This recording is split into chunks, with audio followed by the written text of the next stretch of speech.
Vivimos en un mundo donde recibimos muchísima información.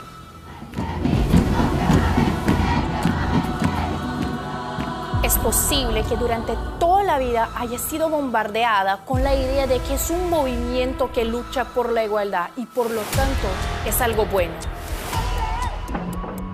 ¿Estás segura de que eso es así? ¿Qué te hace pensar que uno de los movimientos más subversivos del mundo permitiría que sus verdaderas intenciones fueran públicamente expuestas para que todos tuvieran acceso? Soy esta que te hará pagar las cuentas. ¿No es un poco ingenuo?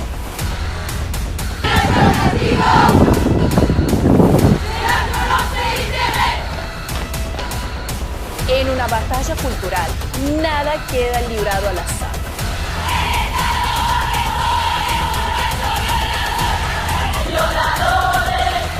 Una feminista se construye, se usa y se descarta. Intentaron romperlos. El feminismo. Fui la más famosa feminista de mi país. Te cuento lo que viví y cómo salir de ahí. Ella es brasileña, ella fue la líder feminista de toda la historia en Brasil. Después de pasar por muchas experiencias, llegó una experiencia muy traumática, la experiencia del aborto. Después de esa experiencia, ella se convirtió al catolicismo. Hoy es madre, esposa y se dedica a luchar contra el movimiento feminista que ella una vez defendió y la difusión de las verdaderas virtudes de la mujer. Ella cuenta con un título de Relaciones Internacionales, es especialista en políticas públicas y ha ejercido asesoramiento privado en parlamentos, partidos políticos en toda América Latina. También tiene un título de Psicología Social y Clínica e Institucional Neuropsicopedagogía, que la lleva a trabajar con una orientación familiar, antiideológica y asesoramiento. Ha sido oradora internacional, ha impartido clases de conferencia en más de 20 países, ha sido autora de 3 libros, siendo este último titulado Cómo fabricar a una feminista. Sara ocupó el cargo de Coordinadora Nacional de Políticas Integrales de Embarazo y Maternidad del Ministerio de la Mujer y la Familia y los Derechos Humanos en el gobierno del expresidente Jair Bolsonaro en Brasil, desarrollando políticas y programas gubernamentales para conocer a las mujeres embarazadas y madres en general en una situación vulnerable. Tiene un extenso currículum, la verdad. Se considera que sus títulos, ella considera que el título más importante, además de los mencionados, pero el más importante que ella considera que tiene es el de ser esposa, madre y madrastra. Con ustedes, Sara Hope. Chihuahua, muchísimas gracias por recibirme una vez más. Es un honor estar aquí con vosotros, de verdad, calienta mi corazón. Gracias por recibirme una vez más. Y sé que muchos conocen mi historia, pero yo la voy a repetir un poquito más para que después podamos ir a las diapositivas donde vamos a aprender un poco más sobre cómo el movimiento feminista está captando mujeres en todo el mundo y las volviendo como soldados ideológicos. Yo venía de una ciudadecita muy chiquita en el interior de São Paulo, en Brasil, de una familia desafortunadamente muy desestructurada, donde uno de mis hermanos muy temprano cayó en las drogas. A los 14 estaba usando marihuana, a los 16 usaba cocaína y a los 20 mi hermano ya estaba en el narcotráfico, ya era un narco súper peligroso. Llegaba a mi casa bajo el efecto de las drogas, nos pegaba muchísimo. Entonces yo crecí con una diferencia de 10 años que tenemos uno del otro, crecí con esa violencia constante. Yo nací y fui criada como católica, pero yo no comprendía por qué. Por ejemplo, en mis clases de confirmación, mi profesora me decía que Dios era mi papá, que yo era la hija de Dios, una hija amada y querida de Dios, que Dios nos quería a todos de la humanidad. Entonces yo no comprendía y no entendía, si Dios me quiere, ¿por qué yo sufro tanto? Y yo entonces entendí que Dios, de alguna manera, me odiaba, eso que yo pensaba. Bien, todas mis amigas son felices menos yo. Entonces, muy probablemente es porque, no sé, quizás Dios me odia. Entonces, si Él me odia, yo lo voy a odiarlo igual. Entonces, yo me enojé muchísimo con Dios. Me desarraigué de absolutamente todo lo que había de religión, relacionado a religión, y decidí entonces no hacer más parte de nada de eso. ¿Puedes sacar el video ya?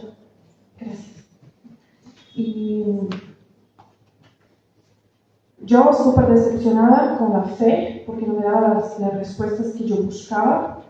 Y cuando yo cumplí 16 años ya desarraigada de toda mi fe, un día mi hermano llega a mi casa totalmente mal de las drogas y empieza a pegar a mi papá, y yo intento defender a mi papá, pero desafortunadamente no fue la mejor de las ideas. Lo único que hizo mi hermano fue sacar un arma calibre 38 de sus shorts, poner en mi boca, decir que si me viese de nuevo en mi casa, mi ciudad, me mataría. Entonces mis papás, completamente impotentes delante de esta situación, me pusieron para vivir con parientes. No sé si alguien aquí ya vivió con parientes, sabe que a la primera semana todos te acogen bien, te cuidan muy bien, a la segunda semana ya no está muy cierto si esté ahí, y la tercera semana ya no te quiere más. Entonces, en poco tiempo yo estaba viviendo en las calles, y en las calles descubrí el mundo de la prostitución para sobrevivir. A los 16 años empecé a cambiar mi cuerpo por comida, por tener donde dormir, por sobrevivir. Yo tenía un sueño. Mi sueño era terminar la prepa, porque nadie de mi familia había terminado la prepa antes. Entonces, yo quería perseguir y dar todo para ese sueño. Así que yo decidí entonces utilizar el dinero de la prostitución para sobrevivir, para terminar mis estudios, y yo estaba sola. Yo tuve que convertirme en mi propio papá, mi propia mamá, y cuidarme sola. Pero era un mundo horrible. Yo llegué a los 18 años de edad, prostituida, explotada, violada, totalmente rota, afuera y adentro. Llegué a los 18 años odiando a todos los hombres, porque todo lo que yo conocía por hombres eran malos. Entonces yo conocía a mi hermano que me pegaba y me violentaba desde niña. Después mi papá, que siempre impotente, siempre cobarde delante de la situación, nunca ha hecho nada. Después Dios, que yo sentía que me había abandonado, la figura masculina de Dios, que yo sentía que me había abandonado, y los hombres monstruosos de la prostitución. Entonces yo la única cosa que conocía de los hombres era que eran malos. Y yo odiaba a Dios, odiaba la institución de la familia, odiaba todo. En este contexto de mi vida fue que yo conocí el movimiento feminista. Conocí el movimiento feminista a través de la prensa y me enamoro con palabras como empoderamiento, libertad, independencia. Y quiero ser parte. Y entonces me financian un viaje a Ucrania, en una época donde nadie hablaba sobre Ucrania. Eso fue en el año de 2012.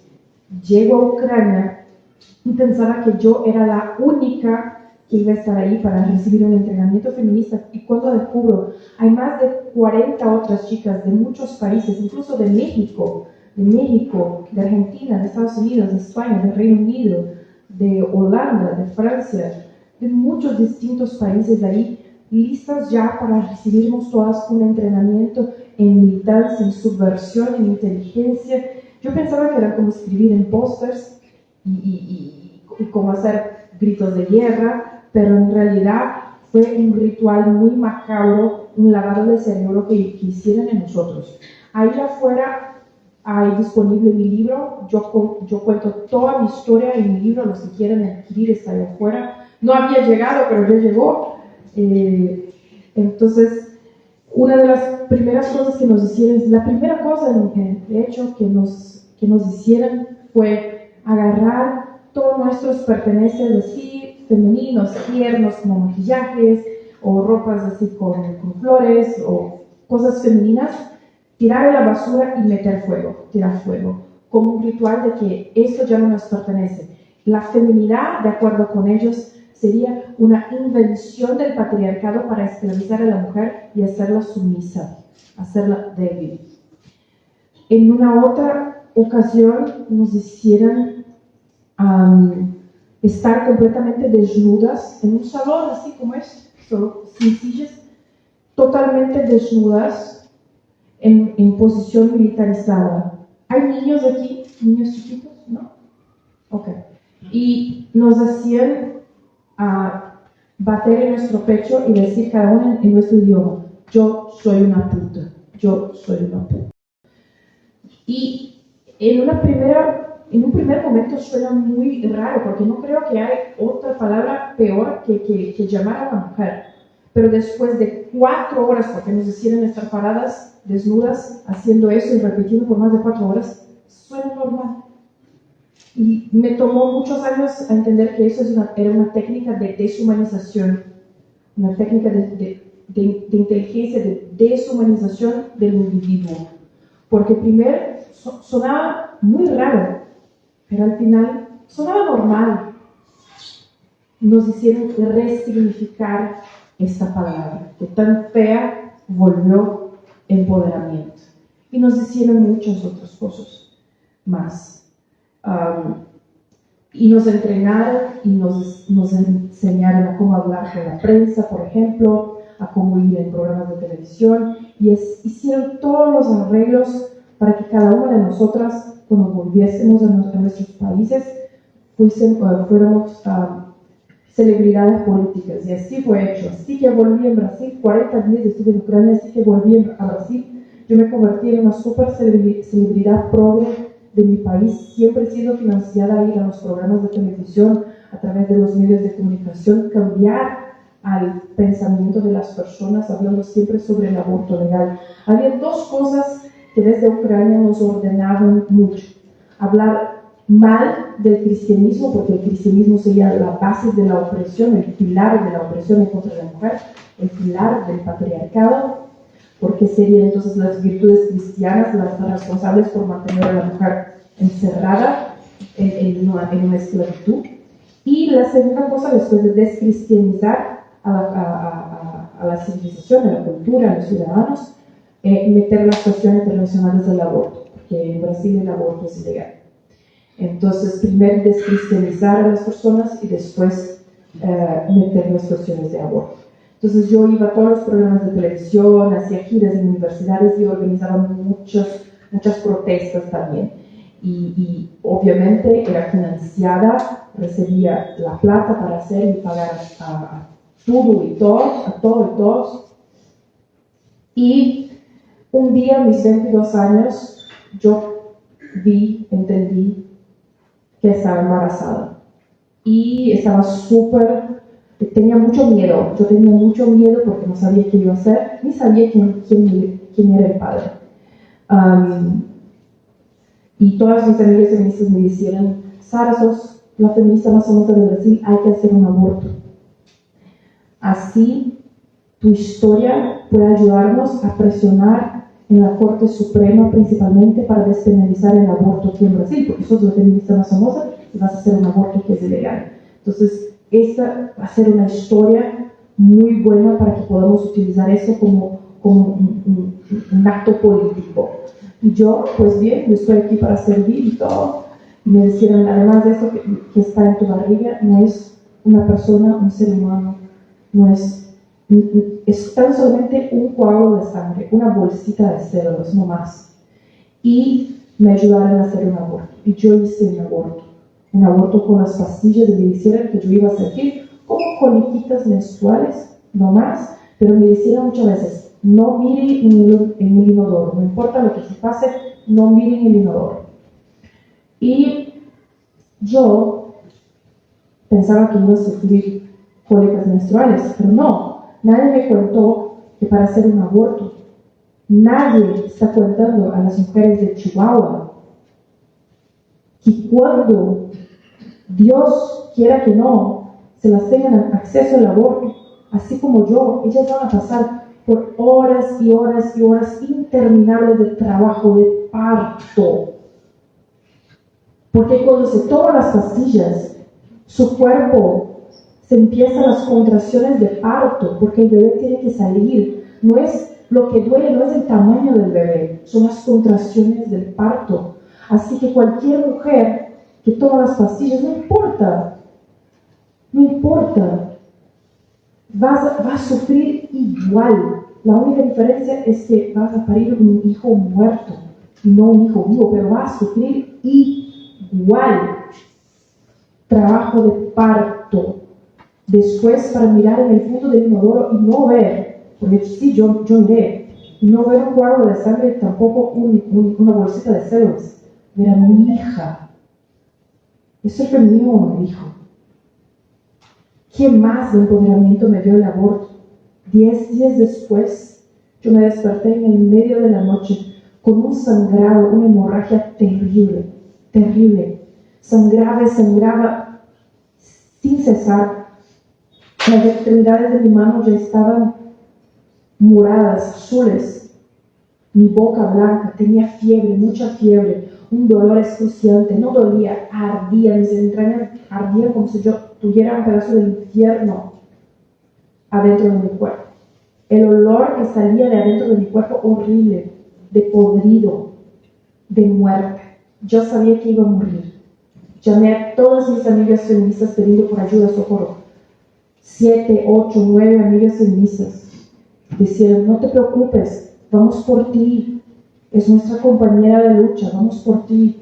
Yo esperé 1 hora, 2 horas, 3 horas, vomitaba, desmayaba, despertaba, fue horrible. Yo no conseguía caminar, estaba tirada en el piso. ¿Cuántas amigas feministas vinieron por mí? Ustedes díganme, ¿cuántas? ¿Cómo se llama el movimiento latinoamericano de legalización del aborto? Ni una menos. Pero en aquella noche yo fui una menos. A mí me dejaron para morir. La única persona que me rescató fue mi vecino. Y yo lo odiaba. Era un hombre que yo lo odiaba. 6 meses yo vivía y yo lo odiaba. ¿Por qué? Porque era un hombre católico. Y yo lo odiaba por ser hombre y yo lo odiaba por ser católico. Yo lo odiaba porque yo miraba a su familia, 5 hijos. Yo pensaba, de cierto obliga a su esposa a ser una reproductora de hijos. Imagina lo que iba a pensar de Armando, ¿no?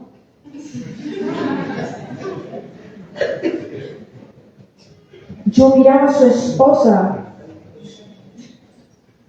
y ella no tenía escotes, se vestía súper modesta, con faldas largas, vestidos largos. Yo pensaba, maldito patriarca que la oprime y la obliga. No me venía en mi cabeza la idea de que una mujer puede elegir vestirse con decencia. Entonces yo tenía esto en mi cabeza, yo lo odiaba, yo no, es un opresor, pero fue este hombre católico que rompió la puerta de mi departamento, que me agarró, me metió en su coche con su esposa, y mientras yo desmayaba y despertaba, yo escuchaba bajito: Dios te salve María, gracias. Y eso es algo que no me voy a olvidar. Mira, y me llevaron al hospital, yo sufrí mucho, pasé muchos días en coma, en estado de coma, necesité muchas transfusiones de sangre. Y después recibí del equipo médico 2 noticias. La primera, desafortunadamente tuvieron que sacar una de mis trompas de falopio porque ya estaba podrida. La segunda, la infertilidad. Nunca más yo podría tener otros hijos. ¿Qué más de empoderamiento me dio el aborto? 6 meses de síndrome post-aborto. Que las feministas dicen, que no existe. Pero si no existe, ¿qué fue lo que se pasó conmigo? Porque yo tenía pesadillas horribles. Yo dormía e inmediatamente soñaba con pedazos de bebé y sangre que salían de mi cuerpo y yo los intentaba poner de vuelta. Yo despierta, yo escuchaba lloros de bebé donde no había bebé. Un llanto, lloraba, bebés lloraban en mi cabeza y yo los buscaba y no había en mi departamento, en la farmacia, en el supermercado, en el parque. Entonces yo empecé a tomar y el alcohol yo lo tomaba porque cuando me emborrachaba no los escuchaba, entonces vivía borracha. Yo me odiaba, yo sentí un dolor tan grande en mi corazón, tan grande, que yo empecé a autolastimarme. Entonces, yo soy llena de cicatrices, hasta me tatué porque me odiaba. Soy llena de cicatrices en mis brazos, en mi pecho, en mi barriga, en mi pierna, porque yo misma las hacía porque me dolía tanto que yo pensaba, quizás si yo veo una herida, me para de doler. Entonces, yo ya pensaba en suicidio, no aguantaba vivir conmigo misma. Pero de toda la oscuridad, Dios ha hecho la luz. Porque aún con un diagnóstico de infertilidad, Dios me regaló una nueva oportunidad. 6 meses después de hacer un aborto, yo me embaracé de nuevo. Las feministas llaman mi hijo de error médico, pero yo lo llamo de mi pequeño milagrito. Y hoy mi hijo tiene casi 10 años de edad, se llama Héctor, y es la razón por la cual estoy aquí el día de hoy.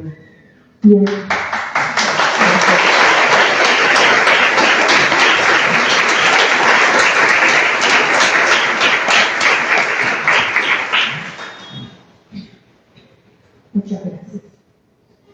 Y yo decidí que quería dejarme de todo eso, de las ideologías, y quería ser mamá. Pero una vez que yo lo hice, ya no era más financiada. Entonces estaba pasando por una crisis económica muy, muy fuerte. Y no sabía qué hacer. Pero bien, una cosa yo sabía. Que yo quería volver a la iglesia, pero no sabía cómo. Tenía mucha vergüenza. Porque durante 5 años yo perseguí, humillé, maldecí principalmente a los católicos en Brasil, y tenía mucha vergüenza y no sabía qué hacer. Entonces, pero mientras tanto, yo decidí que quería hacer una penitencia. Entonces, yo pedí a mi obstetra que no importa las circunstancias, yo no quería tener anestesia para mi trabajo de parto. Yo quería sentir todo el dolor sin anestesia, porque yo sentí todo el dolor una vez para traer a la muerte. Entonces quería sentir como penitencia todo el dolor una vez más para traer la vida. Entonces hice ese arreglo con mi obstetra y muy bien. Pero parir duele, ¿no?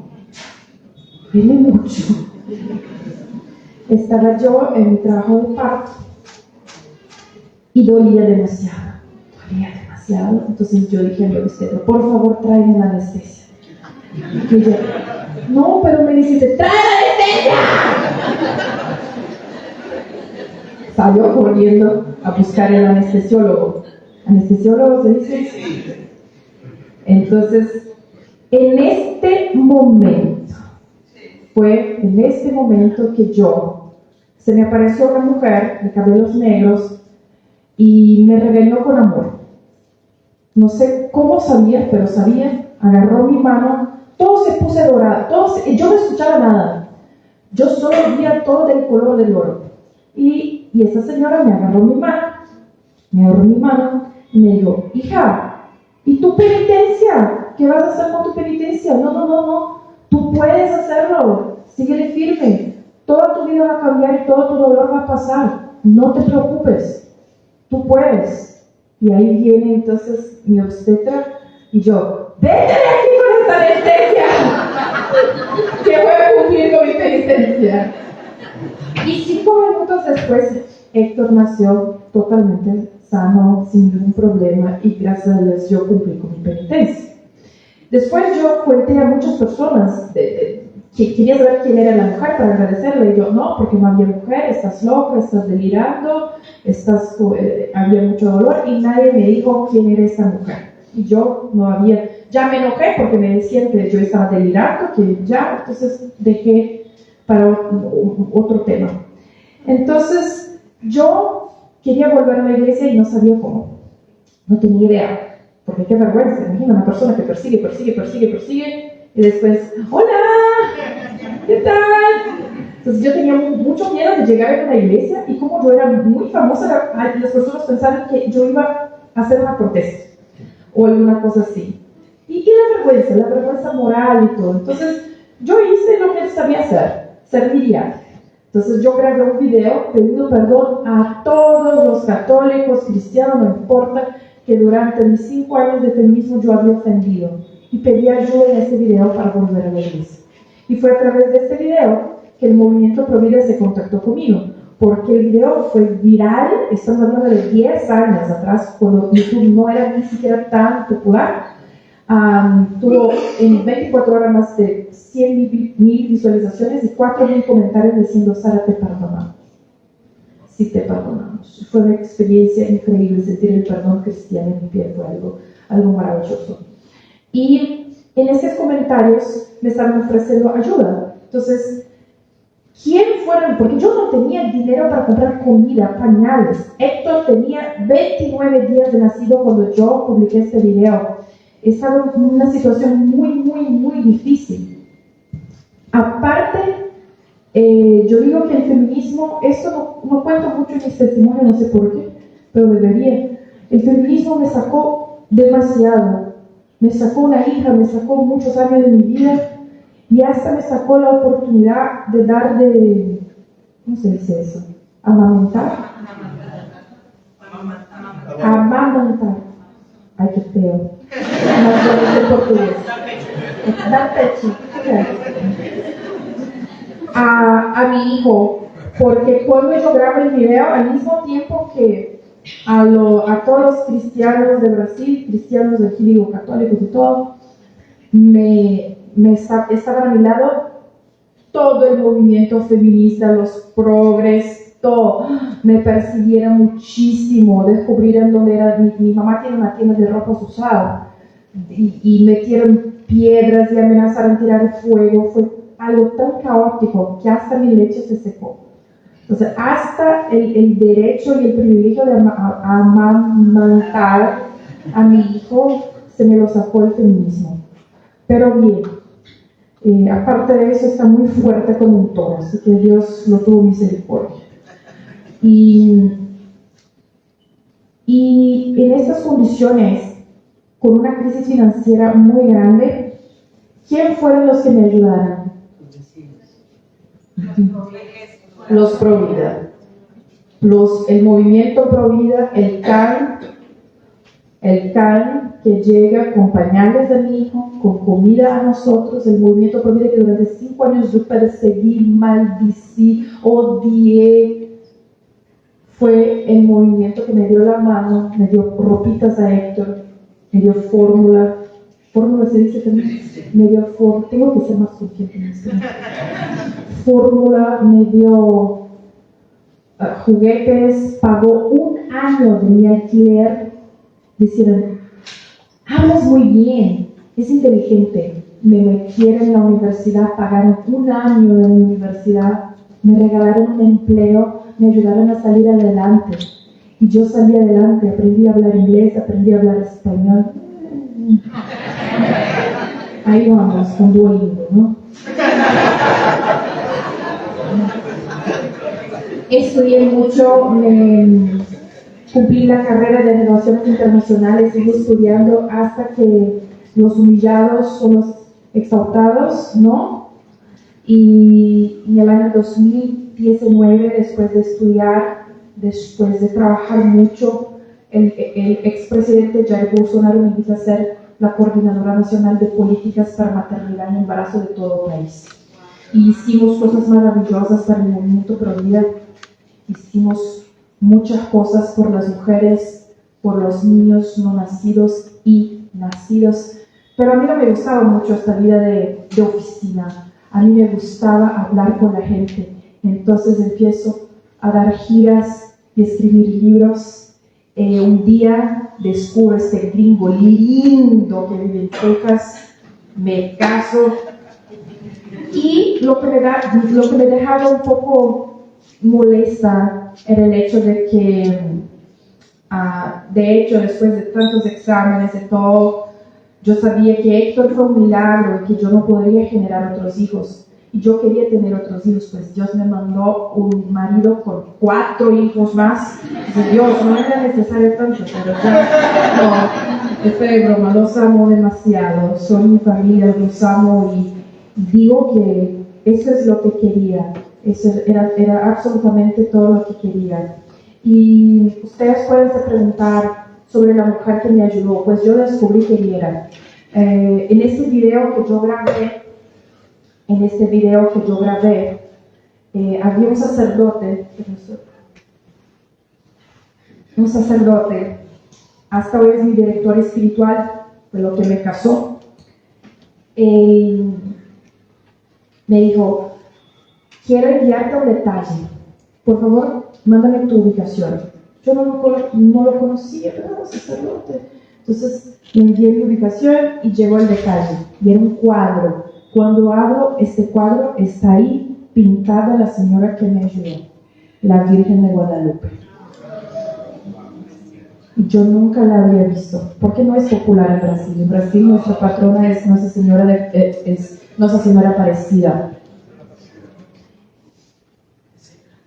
Y yo sentí que tenía un llamado, porque la Virgen podría aparecer para mí en cualquier título, pero decidió aparecer como la patrona de las Américas y la patrona de los no nacidos, y eso fue algo muy importante. Y ella me dijo, todo tu dolor se va a pasar, si se pasó, y tu vida va a cambiar. Y hoy yo vivo una nueva vida, una vida donde primeramente soy esposa, soy mamá, soy madrastra. Amo a mi vida, amo a mi familia, porque yo entregué a mi vida, a mi naturaleza. Y esto significa que yo no peleo en contra de mi naturaleza. Durante 5 años de mi vida como feminista, yo peleaba en contra de mi naturaleza y era imposible llegar hasta mi felicidad. Hoy llegué, pero porque decidí regalar mi vida a Dios, que consecuentemente construyó mi naturaleza femenina. Así que esta es la parte de mi testimonio. Ahora vamos a esta es la parte de entretenernos. Ahora es la parte de estudiar. Entonces vamos a estudiar un poquito para saber de dónde salió todo eso. Me ayuda con las diapositivas, por favor. Y estamos hablando sobre naturaleza. Entonces, antes de la definición de naturaleza, para hablar de feminismo. Entonces, yo misma conocí feminismo por definiciones de dónde, del Google. Entonces, hoy en día, cuando queremos buscar un nuevo significado de una palabra que no conocemos, ¿qué hacemos? Nos metemos en el Google. Y cuando nos metemos en el Google, vamos a ver muchas definiciones lindas de feminismo, como principio de igualdad de derechos de mujer y hombre, doctrina social favorable a la mujer, un movimiento que exige hombres y mujeres tengan los mismos derechos, o sea, derechos iguales, movimiento social que exige la igualdad de derechos de las mujeres frente a los hombres. Entonces, ¿cuál es la palabra que se repite aquí? Igualdad, igualdad, igualdad.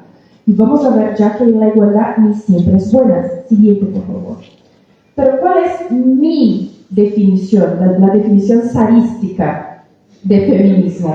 Es un movimiento social que tiene como objetivo la destrucción de la naturaleza de la mujer y la subversión de los roles naturales. El feminismo destruye la naturaleza de la mujer, subvierte los roles masculinos y femeninos y arrebenta con la familia. Eso es lo que es el feminismo. Siguiente. Entonces, aquí vamos. ¿Qué es la naturaleza? ¿Qué es la naturaleza? La naturaleza es todo lo que siempre o casi siempre llega a su mismo fin. ¿Qué quiere decir eso? Tenemos aquí una semillita de girasol. Yo planto la semillita de girasol. Mojo la semillita de girasol. van a ser un... Muy bien, pero puede venir una persona y decir, pero yo no percibo eso como un girasol, percibo eso como una rosa. Eso no significa que es una rosa, significa que esta persona está enferma. Puede ser un problema en la vista, puede ser un problema en el cerebro, pero esta persona está equivocada, está mal. Entonces, la semillita, siempre que se desarrolle, solo se puede desarrollar a su mismo fin, que es un girasol, que es el casi siempre de la definición. La tierra puede estar mal, puede no haber lluvia, entonces no van a hacer nada. Pero si se nace un girasol. Un ejemplo más cercano del movimiento pro vida. No hay niños aquí, ¿no?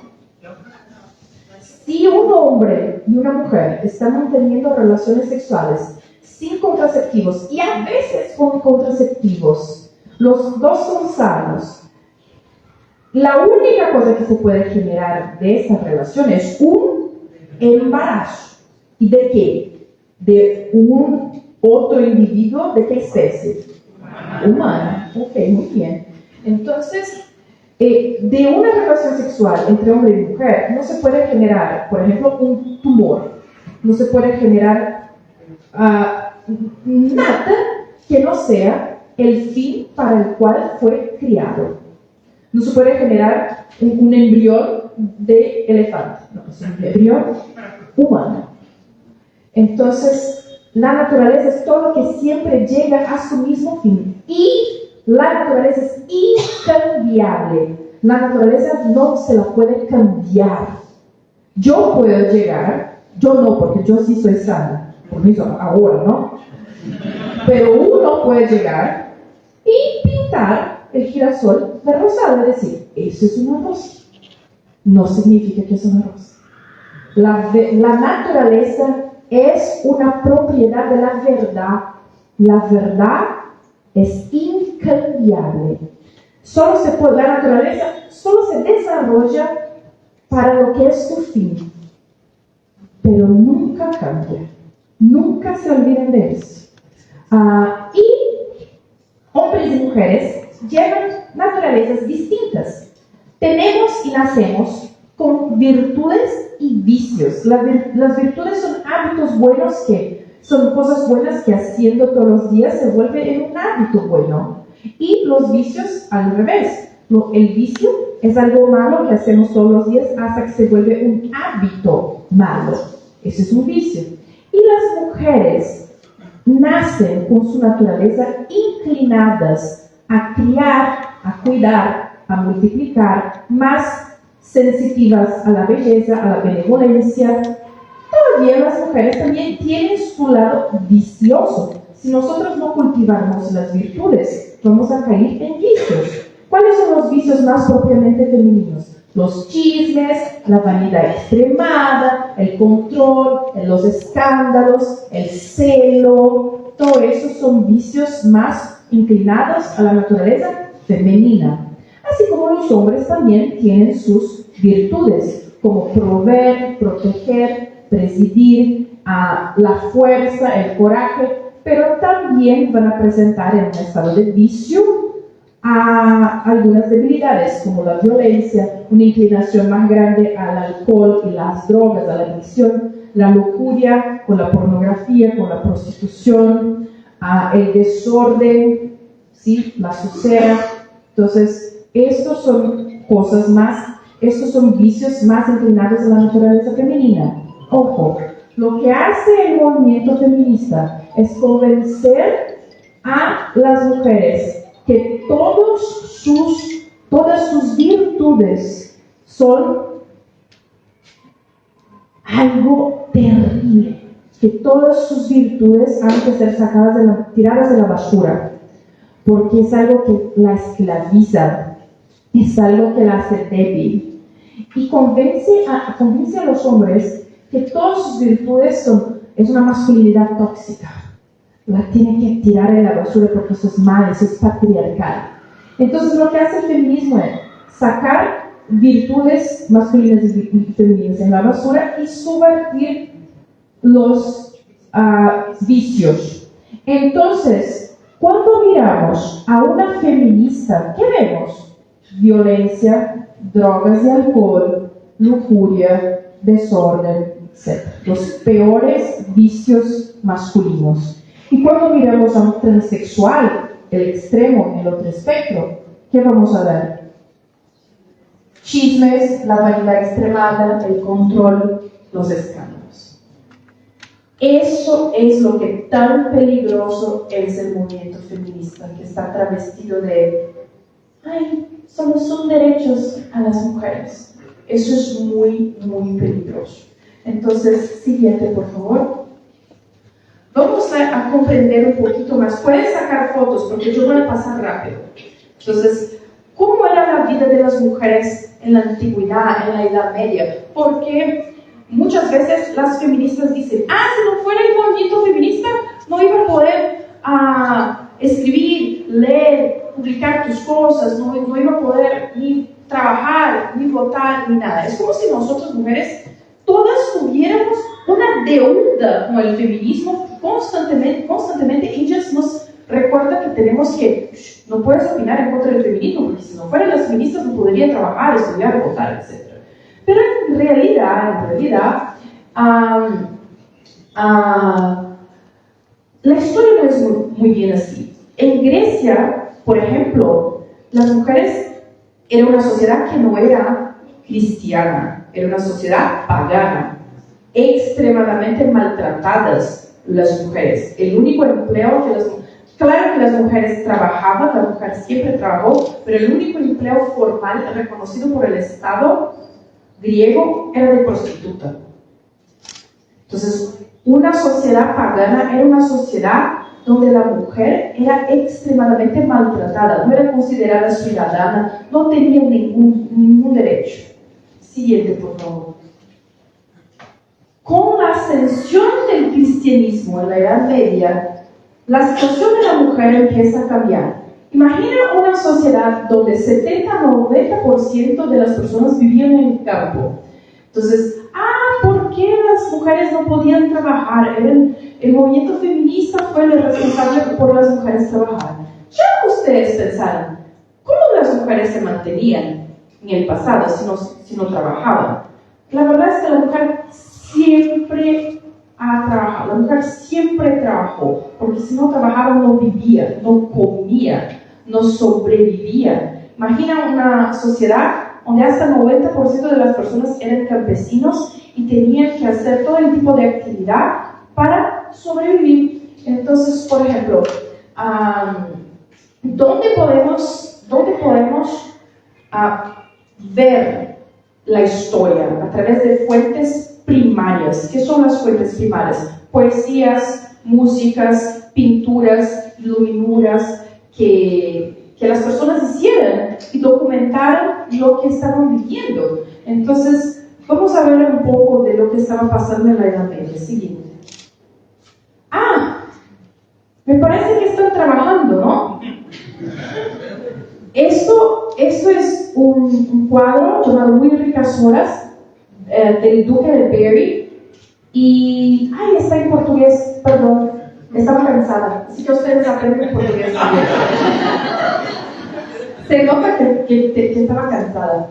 Entonces se ven dos jóvenes muy delgadas, camponesas. Ya saben leer el portugués, ¿no?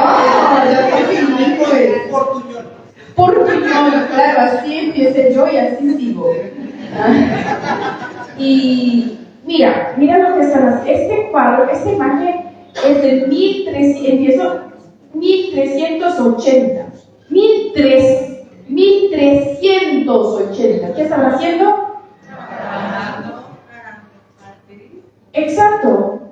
Y con mucha fuerza se ve el sol que se arde, se ve que tiene mucho calor. No era algo digno, era algo necesario. Eso no era empoderamiento, eso no era un privilegio conquistado por las feministas. Las feministas ni habían feministas. La mujer siempre trabajó. La idea de que las feministas lucharan por el derecho de la mujer a trabajar, mentira. Imagina que si yo quisiera comer pan con mantequilla, yo tenía que hacer la línea, hacer la mantequilla. Entonces las mujeres son las responsables por hacer el comercio, por criar el comercio. ¿Cómo se vivía antes? Entonces, antes de existir el papel moneda, ¿cómo se existía? Las personas cambiaban. Entonces, ¿quién hacía eso? Las mujeres se lo hacían. Entonces, los empleos no faltaban a la mujer. Entonces, primera cosa que desmentimos de las feministas. Las feministas nunca regalaron a la mujer el derecho de trabajar. La mujer siempre trabajó. Trabajar era una necesidad, no era un privilegio. ¿Sí? Siguiente. Mira lo que escribe el profesor Ricardo da Costa, es el más grande medievalista de Brasil, que la mujer estaba presente en todas las actividades del día a día. En este mundo rural cocinaban, helaban, limpiaban la casa, cosían la ropa de toda la familia, y siempre que era posible compartían el trabajo fuera del hogar. Lo practicaban sí, la ética de reciprocidad conyugal. Entonces,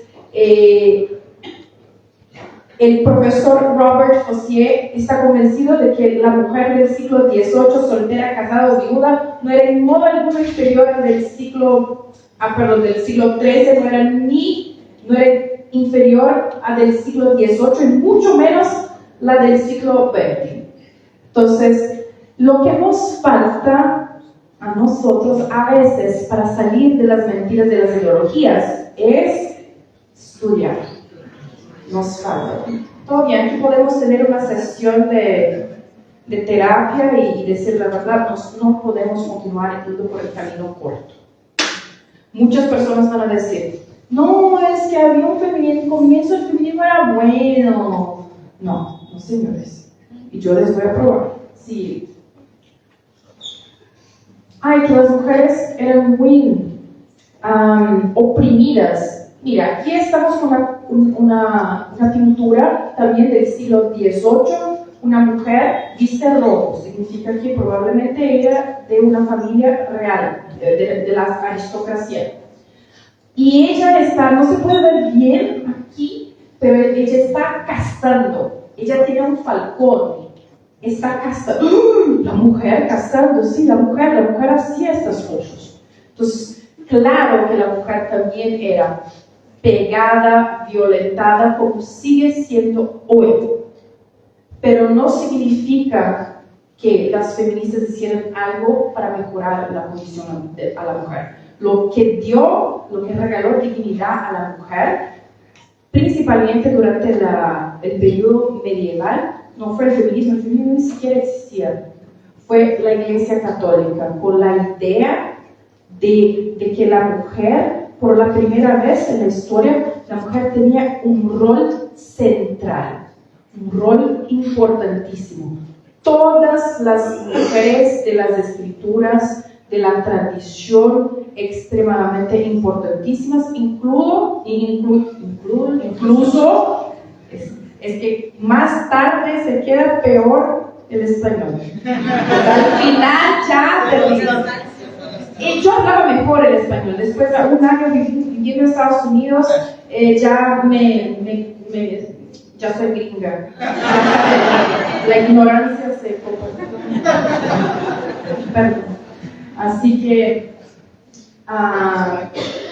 mira que la opresión se va acabando mientras la idea del cristianismo llega con la dignidad humana de la mujer, incluso la que tiene estatus de madre de Dios. Entonces, imagina el poder de eso en las músicas, en los libros, en la arquitectura, en todo eso. Entonces, así se empieza a moldear un poco la historia de la mujer en la antigüedad y la Edad Media. Siguiente, por favor. Entonces, como vemos en las pinturas, podemos ver que sí, la mujer trabajaba, siempre trabajó. Siguiente, a los niños trabajaban también, ¿no? Para decir que no eran solo las mujeres. Siguiente. Así como la educación, porque las feministas regalaron el derecho de la mujer a estudiar. Vamos a ver la verdad. La verdad es que en un mundo, en la Edad Media, los campesinos, la clase campesina, nadie estudiaba. Era un mundo donde ni siquiera había papel para todos. Entonces, no había libros, no había tinta disponible. Entonces, ¿cómo estamos hablando de estudiar? Hasta el día de hoy hay personas que no van a la escuela. Entonces, la educación universal como conocemos hoy, no, las mujeres no estudiaban, pero los hombres campesinos tampoco. Los que tenían acceso a la educación eran la clase aristocrática, era la realeza, era el clero. Y sí había una tradición de niñas que eran entregadas a los monasterios a los 7 años de edad, y la Iglesia Católica era la responsable por brindar a estas niñas, futuras mujeres, su educación. Y ellas podían elegir después si iban o no permanecer en el monasterio o salir. Entonces, imagina que hace 700, 800 años, cuando ni siquiera existía el movimiento feminista, los que comienzan a regalar la educación a la mujer son los católicos. Pero los feministas no te van a contar eso. No te van a contar. Siguiente. Mira, entonces aquí tenemos más pinturas, porque yo trabajo con evidencias de que sí, la mujer tenía acceso a la educación. Todas las mujeres no. Muy probablemente 90% de las mujeres no tenían y 90% de los hombres tampoco. Sí. El sufragio, el voto. El voto es siempre un tema, ¿no? Porque si no fueran las feministas, las mujeres no podrían votar. ¿Sabían que la primera conferencia por los derechos de la mujer, por los derechos del sufragio femenino en Estados Unidos, aconteció en Seneca Falls, en la ciudad de Seneca Falls, en el estado de Nueva York, en 1848? Y fue en una capilla. No te van a contar eso. Nadie quería prestar un salón a las sufragistas, pero sí los cristianos sí les prestaron. O sea que la primera conferencia por los derechos del sufragio de la mujer fue los cristianos que lo hicieron. No te van a contar las feministas también que todas las enmiendas constitucionales que intentaron proponer siempre fueron propuestas por republicanos. El Partido Republicano, que tan condenado hoy, no te van a contar a las feministas que la gran mayoría de las mujeres, tanto en Reino Unido cuanto en Estados Unidos, no estaban interesadas en votar, ni siquiera querían el derecho al voto. Pero todo bien, ellas insistieron. No te van a contar también las feministas que cuando la 19ª enmienda de Estados Unidos, de la Constitución de Estados Unidos pasó, que fue la que regaló el voto a las mujeres, la mayoría en la casa y la mayoría en el Senado era de republicanos, hombres republicanos y cristianos. Así que no sé exactamente qué deuda tengo con las feministas, pero ellas continúan a manipular a las mujeres, distorciendo la historia, principalmente porque saben que somos una generación que no va a buscar la verdad, pero tenemos que cambiar eso. Siguiente, por favor. Siguiente, resumido. Sí. ¿Dónde empieza todo eso? ¿Dónde empieza todo eso? Eso viene después. Primero, un señor en los 700 llamado Marqués de Sade. De su nombre sale el silogismo sadismo. Entonces, una persona que le gusta observar o practicar el dolor en otro con fines de sensaciones placenteras. Marqués de Sade era un aristócrata del siglo XVIII que tenía muchísimos problemas y odiaba a la Iglesia Católica demasiado, y fue probablemente uno de los peores violadores de la historia de la humanidad. El Marqués de Sade violaba a las mujeres, torturaba a las mujeres, secuestraba a las mujeres. Como tenía mucha plata, se quedaba en la cárcel por algunos días, algunas semanas, y ya lo liberaron. Al punto de la propia policía de París implorar a las prostitutas de los bordeles que no se metieran con Sade. Fue acusado de cosas terribles, pero fue la primera persona a escribir, a documentar la tesis de que las relaciones sexuales no más deberían servir el propósito del matrimonio, y que deberían no más, que son los dos propósitos del matrimonio, serían los fines punitivo y procreativo, y que las relaciones sexuales deberían estar completamente desarraigadas de todo eso, que las relaciones sexuales no deberían ser más entre una pareja y que deberían servir solamente a fines recreativos, fines placenteros. Y es ahí donde empieza el feminismo. Las relaciones sexuales no más arraigadas con la responsabilidad de los fines punitivos y procreativos, pero tan solamente con las situaciones de placer. Y después, más tarde, en 1848, Karl Marx y Friedrich Engels escriben un libro, el Manifiesto Comunista, donde empieza la teoría de división de clases. Y esta teoría dice que en el mundo hay dos clases, los oprimidos y los opresores. Y él trabaja con la idea de que en este contexto donde hay la revolución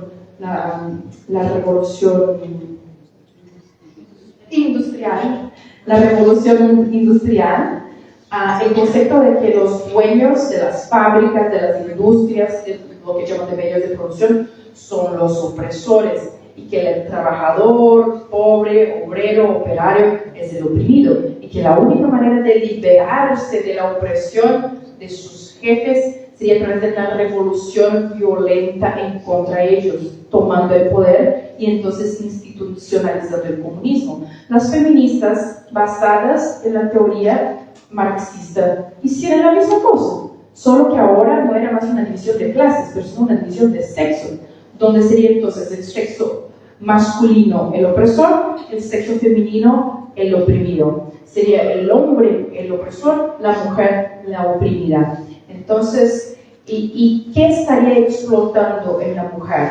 Porque en tesis, los dueños de las industrias, de fábricas, estarían explotando la fuerza de trabajo de los obreros, trabajadores. ¿Qué estaría explotando en el hombre de la mujer? Su cuerpo. Estaría explotando su cuerpo para que ella fuera una reproductora de hijos de su linaje, para perpetuar a su familia y a su sociedad patriarcal. Entonces, las feministas deciden, para sermos libres necesitamos hacer una revolución, pero no una revolución del proletariado, una revolución del cuerpo, y llamaron a eso de la revolución sexual. El feminismo es la teoría, la revolución sexual es la práctica. Y entonces, Simone de Beauvoir, ya en 1949, ella viene con este concepto de libertad. Ella escribe en su libro El Segundo Sexo, de 1949, en el segundo tomo, que nadie nos limite, que nadie nos defina, que nadie nos sujete, que la libertad sea nuestra propia sustancia. Ella está definiendo la libertad. Ella está diciendo que la libertad no necesita tener una definición. Para las feministas, la libertad no tiene definición, no tiene una autoridad, no tiene un límite. Sin límite, sin definición, sin autoridad. Ese es el concepto de libertad para las feministas. Y es esto que buscan todas ellas, mismo las que no saben.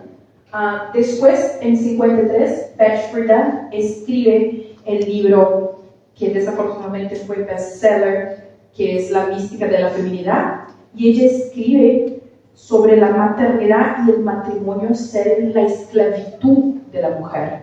Ella escribe que es como si la maternidad y el matrimonio es equivalente no solamente a la esclavitud, pero como si la mujer estuviera marchando lentamente a su muerte en un campo de concentración.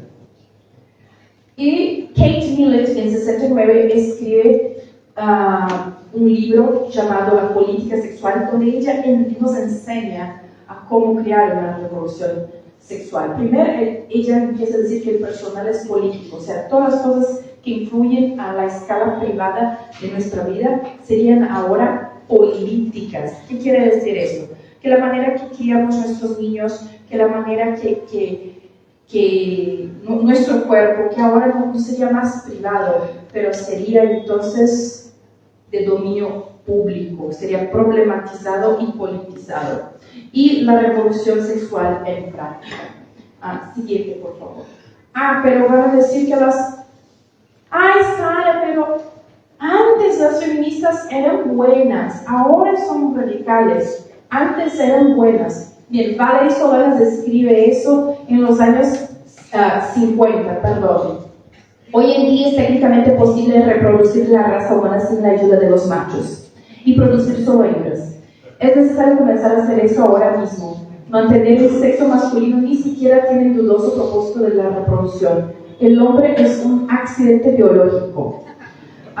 Es decir, en otras palabras, el hombre es una mujer incompleta, un aborto ambulante, abortada en la etapa genética. Ser hombre es ser discapacitado, una persona discapacitada con la sensibilidad limitada.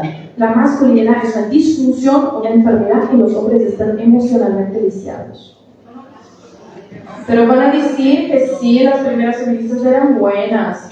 Mira, en 1929, Marilyn French escribe: todos los hombres son violadores y eso es todo lo que son. Nos violan con sus ojos, sus leyes y sus códigos. Hodge Edwards escribió un libro llamado La violación define el sexo. El sexo es la cruz en la que las mujeres son crucificadas. El sexo solo puede definirse adecuadamente como violación universal. Andrea Dworkin en los 50, es que estamos hablando de 70 años atrás, 80 años atrás, casi 100 años atrás, escribe su libro Libertad, página 58, para no decir que estoy mintiendo, ¿no? Bajo el patriarcado, ninguna mujer es segura para vivir su vida, amar o criar a sus hijos. Bajo el patriarcado, cada mujer es una víctima pasado, presente y futuro. Bajo el patriarcado, la hija de cada mujer es una víctima pasado, presente y futuro. Bajo el patriarcado, cada hijo de una mujer es un traidor potencial y también un violador o explotador inevitable de otra mujer. Pero me decían ellas: yo soy feminista y no tengo nada en contra de los hombres. No estás haciendo su trabajo muy bien, entonces. Ese es el problema. Las personas se definen de algunas maneras, con lo cual ellas mismas no saben lo que significa. Eso es peligroso, es la falta de estudio. Eso es terrible. Siguiente. Sara, pero yo soy feminista y no soy lesbiana. De nuevo, está haciendo mal tu rol. No, es cierto que no hay niños, ¿no? Yo me preocupo, ¿ok? Cuando una mujer llega al orgasmo con un hombre, solo está colaborando con el sistema patriarcal, erotizando su propia opresión. Escribió eso. Esto escribió Sheila Jeffries en los 30. Catherine McKinnon también escribe eso en los años 60. En una sociedad patriarcal, todas las relaciones heterosexuales son violaciones, porque las mujeres como grupo no son lo suficientemente fuertes como para consentir. Andrea Dworkin en los 50, la relación sexual heterosexual es la expresión pura y formal del desprecio por los cuerpos de las mujeres. Después Cheryl Clark en 83, la heterosexualidad es una costumbre obstinada en la que las instituciones supremacistas masculinas aseguran su propia perpetuación y control sobre nosotros. Las mujeres son conservadas, mantenidas y contenidas a través del terror, la violencia y la rocío del semen. El lesbianismo es un medio ideológico, político y filosófico para liberar a todas las mujeres de la tiranía heterosexual. No soy yo quien dijo, soy las feministas.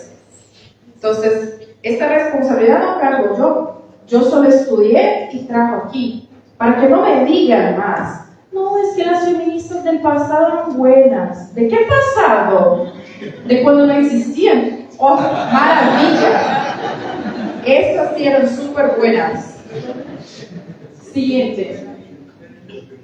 Ay, Sara, pero yo soy feminista y quiero tener familia. Ay, va a tener que decidir entonces. Mira, Anson Jagger escribe que la familia nuclear es el pilar de la opresión de las mujeres. Aplica la dependencia masculina de las mujeres, la heterosexualidad impone estructuras de carácter masculino y femeninos a la próxima generación. Ay, qué malo estamos haciendo, ¿no? Estamos diciendo que nosotros como mujeres podemos confiar en nuestros maridos y estamos enseñando que un niño es un niño, una niña es una niña y que ellos pueden hacer una nueva generación. Qué pecado eso estamos haciendo, ¿no? Qué mal.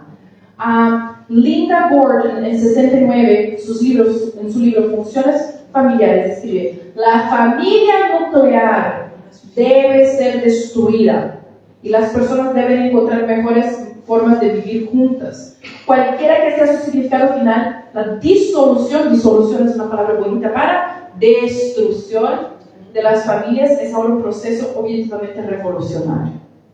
Entonces, no es que yo estoy diciendo que las feministas quieren destruir la familia. Son ellas mismas que están diciendo eso. Entonces, si tienes amigas feministas, saca la foto, envía a tus amigas feministas, cría una discusión, pero puede ser que alguna un día se salve, porque es necesario decir la verdad, profesar, gracias, la verdad. Siguiente. Ay, porque yo soy feminista y soy católica. Esta es la mejor. Esta es la mejor. Mira, Naomi Goldenberg escribe: Dios cambiará, nosotros las mujeres cambiaremos tanto el mundo que ya para Dios no habrá más espacio.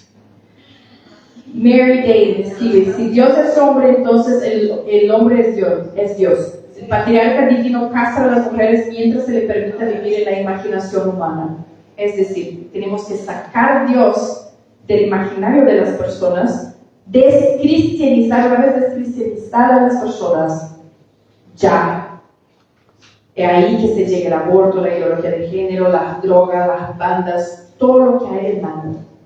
Porque cuando se quita la fe de las personas, se quita las virtudes, se quita la conciencia de lo que es bonito y feo, verdadero y mentiroso, lo bueno y el malo.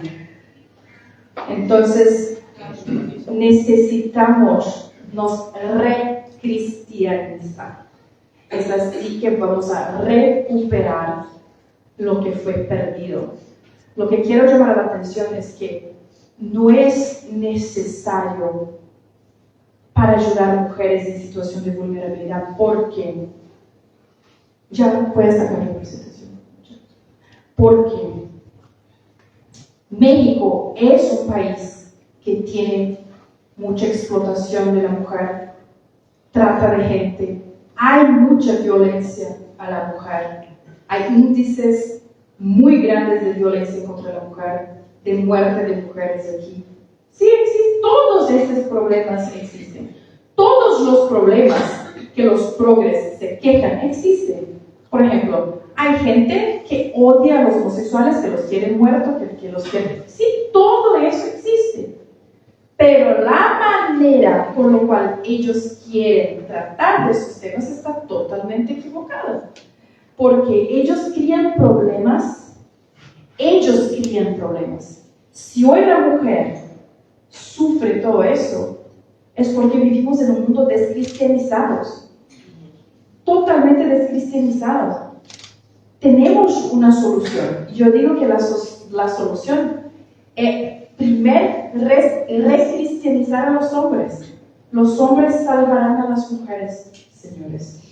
Porque la tradición, las escrituras nos dejan muy claro: el hombre debe amar a la mujer como Cristo amó a la iglesia. Él dio su vida. Entonces, un hombre que pega no es cristiano. Un hombre que maltrata a la mujer está totalmente alejado del concepto de las virtudes cristianas. Pero el hombre, una vez que el hombre se fortalece, que empieza a desarrollar virtudes, Él puede salvar la feminidad de la mujer. La mujer está esperando desesperadamente para ser salvada. No hay nada en este mundo que pueda dejar a una mujer más femenina que un hombre muy masculino. Y la masculinidad no es pornografía, no es prostitución, no es estar con distintas parejas, proveer, proteger, presidir. Esta es la verdadera masculinidad y es la masculinidad que salvará la feminidad, porque el orden descrito está que el hombre ame a la mujer como Cristo amó a la iglesia y la mujer se sumisa al hombre. La mujer urge ser sumisa, urge ser cuidada, urge ser protegida, pero es necesario que alguien dé el primer paso y este paso necesita ser el hombre. Y tiene que es valiente suficiente para salir adelante y decir: tengo que recristianizarme, tengo que salvar a mi mujer, tengo que salvar a mi familia, tengo que salvar a la humanidad. Y es a través de un buen padre, de una buena madre, lleno de virtudes, que vamos a crear las nuevas y nuevas generaciones. Entonces, yo les invito allá afuera a conocer un poco más de mi libro, donde traigo toda esta historia, todos estos dados, y les animo también a continuar a la lucha. Yo sé que desafortunadamente sufrimos aquí en Chihuahua un golpe muy duro de la Suprema Corte con relación al aborto, pero eso de ninguna manera es un ultimato para que ustedes se detengan. Eso en realidad es un incentivo para que ustedes doblen sus esfuerzos, porque no se puede detener. Ay, sabes que me cuesta mucho, no importa. Ay, sabes que yo no quiero meterme tanto así en la lucha porque tengo miedo. ¿Miedo de qué? Muchas veces travestimos nuestra cobardía de prudencia. Ay, no vamos a hacer eso que es imprudente, no vamos a hacer eso que es imprudente. No, la verdad es que estamos con miedo, y el miedo es un atento grave en contra del Espíritu Santo.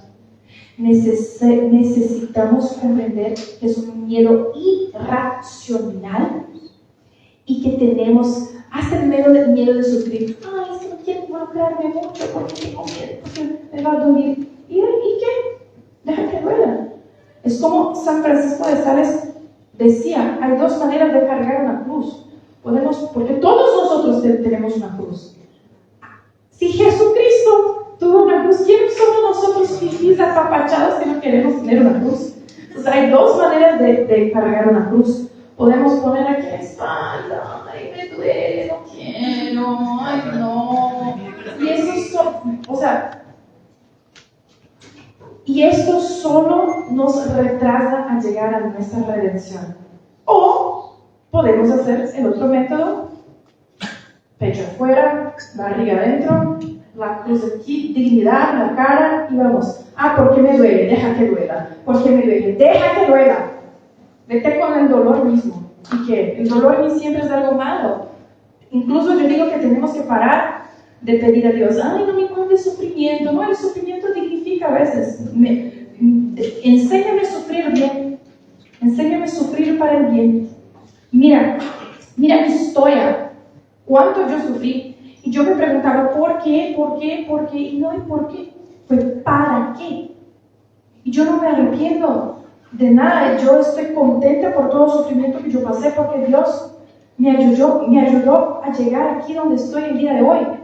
Y hoy yo confío a las ciegas en su providencia y su voluntad, y les invito a hacer lo mismo. No tengan miedo. No tengan miedo. Ustedes son mexicanos. Yo tengo envidia de los mexicanos, porque la Virgen apareció aquí, sí apareció por aquí, pero apareció aquí. Ustedes tienen sangre cristero, y ha llegado la hora de ser una nueva cristiana, ¿no? Ha llegado la hora ya. Así que les invito a esta nueva cristiada para el bien, para la verdad, para la belleza. Muchísimas gracias.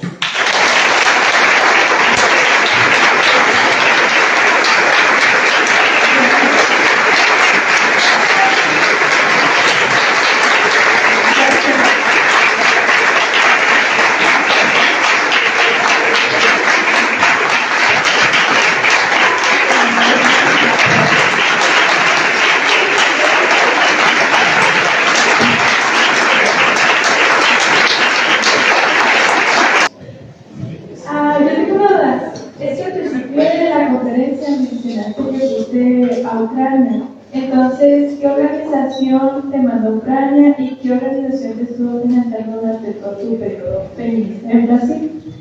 La organización se llamaba Femen, es el nombre del grupo, pero yo creo que quien la financiaba era algo mucho más grande por detrás de eso. Porque sí, yo no puedo decir con precisión, porque como yo era una novata se dice, yo pregunté de dónde salía todo el dinero y me dijeron que era de venta de camisetas. Entonces yo entendí, quizás porque soy novata no me van a decir, no me corresponde, etcétera, etcétera. Pero era una máquina muy grande, o sea, muy organizada, que con una venta de camisetas sí no se iba a lograr de ninguna manera. No puedo afirmar que fue Soros, pero en mi libro traigo datos de cuántos millones y billones Soros tienen financiado. Incluso pongo los nombres de los colectivos que reciben dinero de Soros aquí en México. El nombre y todo está ahí disponible. Sí. Primero que nada, wow, mis respetos, wow. Yo soy una persona que desde secundaria, no sé si se me identificó, porque no sé si después de hoy, pero como feminista, he ido a muchísimas marchas y lo que he visto es que hay demasiado sentimiento. Y los libros que tú mencionabas, los escritos que trascienden la historia, evidentemente lo que rige a esa mujer, lo que rige esas palabras es el sentimiento y son populares porque es un sentimiento que tenemos todas, sentimiento de opresión. Y mi pregunta realmente es, porque para mí una mujer feminista es, para mí, entiendo que... No, yo no.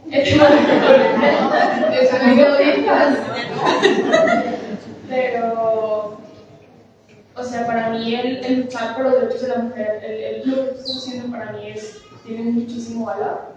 Creo que tenemos un concepto erróneo de la palabra, pero creo que mi pregunta en concreto, para no me afectar, es, entonces, ¿tú cómo le llamarías a esas mujeres que luchan por los derechos civiles de la mujer, que luchan incluso dentro de la iglesia, mujeres como tú, que luchan por la mujer?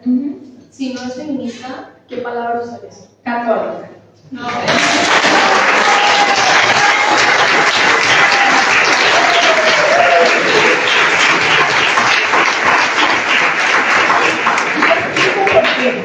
Te explico por qué. En nuestra cabeza, la palabra caridad fue reemplazada por lucha. Entonces, cuando no había movimiento feminista, había mujeres que iban por todo el mundo ayudando a los más miserables. Entonces, hermanitas, lo hacen hasta el día de hoy. Misioneras, lo hacen hasta el día de hoy. Personas de la iglesia, de distintas pastorales, lo hacen hasta el día de hoy. La iglesia católica viene con la idea de caridad, del amor al próximo por intermedio de Dios, de ayudar a mujeres en situación vulnerable. En realidad, hay oficialmente más de 180,000 instituciones de caridad católicas en el mundo. Ahora, ¿cuántas instituciones feministas de ayuda a la mujer existen? 0. Pero existen clínicas de aborto, clínicas de vientre de alquiler, clínicas de cambio de sexo, todo lo que va a explotar el cuerpo de la mujer sí existe. Entonces, yo veo que somos una generación que necesita de etiquetas, porque yo soy feminista, soy vegano, no sé qué. Yo digo que no es necesario poner etiquetas, no es necesario ser feminista para ayudar a una mujer vulnerable, porque el feminismo es la destrucción de la naturaleza de la mujer. Ayudar a mujeres en situación de vulnerabilidad, estás practicando un hecho de caridad. Lo más cercana que te deja, si quieres una etiqueta, es de católica. Entonces, esta sería mi respuesta.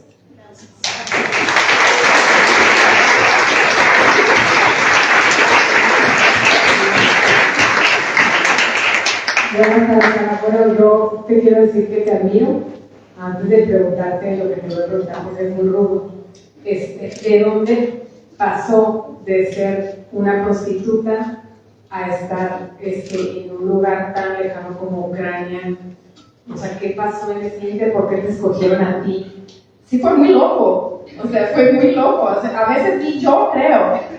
Si yo no viera los videos, no, esto fue un sueño muy malo. Yo un día estaba leyendo las noticias. Siempre me gustó leer las noticias. Y yo vi una noticia que decía, feministas protestan de topless en Ucrania. Me llamó la atención, ¿qué es esto? Y me puse a leer y yo no sabía qué era feminismo, yo no sabía dónde estaba ubicada Ucrania, yo no sabía nada de eso, re ignorante. Pero yo miré una foto. Esta foto era de una de las participantes, de una de las militantes feministas, así, flaquita, bella, mi edad, un poco más grande, y ella estaba siendo pegada por la policía, le estaban poniendo, ¿cómo se llama? Eso. Se le estaban poniendo y ella estaba como así, y miraba, uy, mi voz sí necesita el micrófono, ¿no? Y miraba a la cara. Fue un tic en este momento. Y obviamente eso es lo que la policía le estaba haciendo. Esto duele. Yo sé por qué después decir esto duele mucho. Y ella no tenía o sea, estaba siendo pegada por un oficial de policía y no llevaba una cara de dolor ni de sufrimiento. No, ella miraba la cámara. Yo no sabía que era feminismo, pero yo vi la foto, yo quiero ser como ella. No quiero más sufrir, quiero ser como ella, porque ella está siendo pegada, oprimida, pero ella está luchando en contra de su opresor. Es eso que no sé qué es una feminista, pero quiero ser como ella.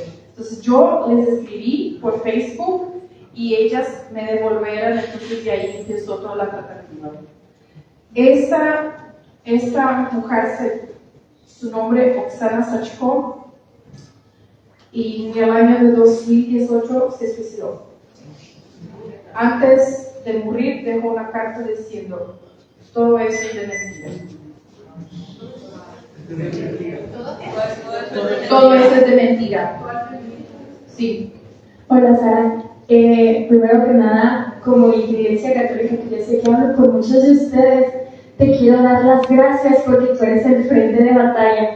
He visto cómo te han boicoteado, cómo las feministas te gritan, te tiran tanto odio y tú lo recibes.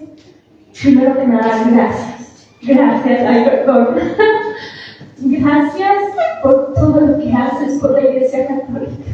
Te admiro mucho y mi pregunta es, nosotros como Iglesia, ¿qué podemos hacer por ti para ayudarte, para seguirte apoyando y que te sientas respaldada por alguien como nosotros? Pues recen mucho, por favor. Recen mucho porque les pido, porque la batalla no es fácil. No son solo las feministas, pero toda la batalla espiritual que hay por detrás. Mi vuelo para venir acá, yo venía hasta El Paso, después vení manejando, no Joel. Pero, ¿cuál era el número de mi vuelo? El número de mi vuelo era 6066 y mi grupo era 6 y turbulencia todo el vuelo y yo ya confesada pero recién del acto de contrición así ya porque si me voy abajo ya me subo y ay, qué miedo pero recen mucho, porque es una batalla espiritual fuertísima, fuertísima, no solo para mí, pero para toda mi familia. Entonces les pido que siempre que puedan, siempre que se recuerden mi carita, por favor, que me recen cualquier cosa, cualquier cosa sirve. Piden a Dios, porque eso es lo que yo más necesito y siempre voy a ser eternamente grata por su intercesión. Gracias. Muy buenas noches, Ana.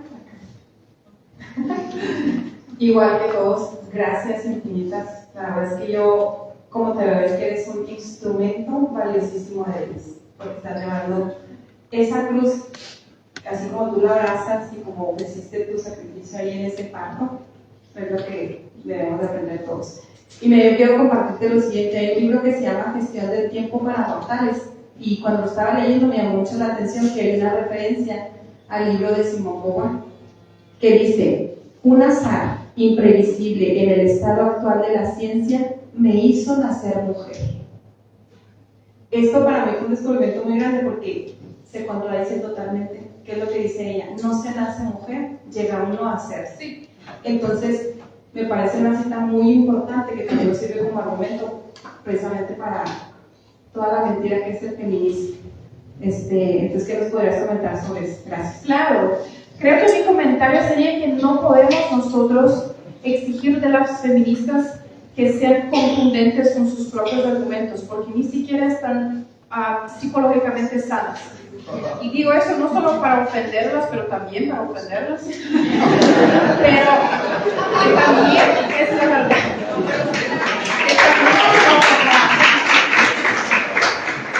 Que en realidad vimos hay muchos estudios recientes que nos enseñan que a las mujeres, son estudios de Estados Unidos, muy recientes, que las mujeres progres en Estados Unidos tienen un índice muy grande de borderline, depresión, pensamientos suicidas, de ansiedad,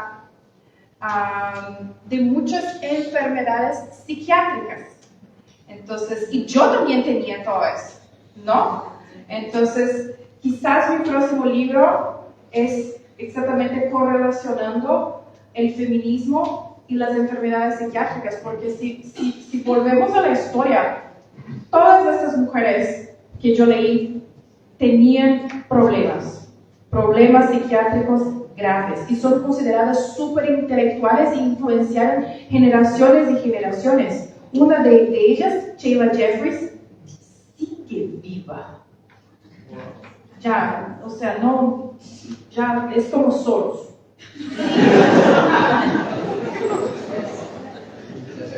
17 años de casada, su marido la pegaba todos los días. Y su hija, cuando cumplió 18 años, fue casada. A la otra, Valeria Solanas, desde nene hasta los 12 años de edad. Después se fue a un orfanato, después salió del orfanato, pero también se convirtió en prostituta, odiaba a los hombres. Entonces, cuando estudiamos la vida llena de traumas y todo eso, entonces son mujeres resentidas. Yo era una mujer resentida. Yo no estaba haciendo, y así como ellos, no estaban haciendo una crítica formal e inteligente a algo que se pasa, pero sino tratando de travestir justicia con venganza. Una pregunta que no es para la información que hay de todos. El expediente de la Corte que despenalizó el aborto también el 666. Muchas gracias que me dieron permiso a un hombre.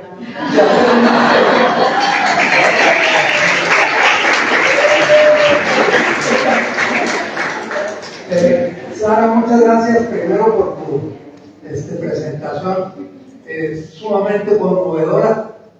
Dices que nos queda a los hombres la tarea de reconstruir el asunto. Bueno, a cada uno, yo soy el primero que ando detrás de mi mujer en la mañana, que tenemos que rezar el rosario, y a veces a medianoche lo estamos apenas rezando.